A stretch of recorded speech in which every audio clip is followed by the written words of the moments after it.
ডিসেম্বরের মধ্যে নির্বাচন হোক এবং নির্বাচিত সরকার সংযোজন বিয়োজন সংশোধন বাংলাদেশে যদি কোনো রোডম্যাপ সংশোধন এবং সংযোজন করতে চায় নির্বাচিত সরকারের মধ্যে সংশোধন হোক সেটি আমাদের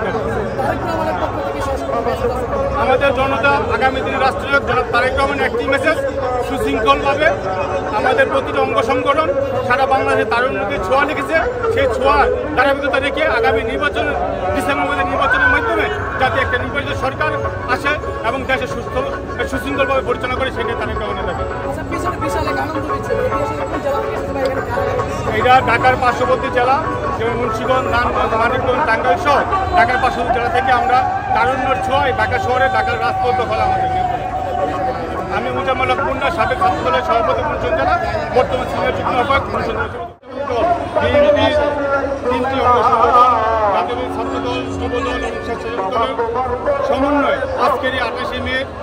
যুব তারুণ্যের সমাবেশ, সেই সমাবেশ আজকে ঢাকা শহর সহ সারা বাংলাদেশের একটি মেসেজ যে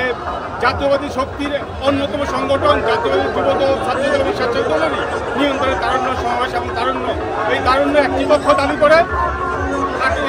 5 আগস্টে পরে সারা বাংলাদেশে নাকি তাদের তারুণ্য, কিন্তু আমরা বলতে চাই সারা বাংলাদেশের জাতীয় শক্তি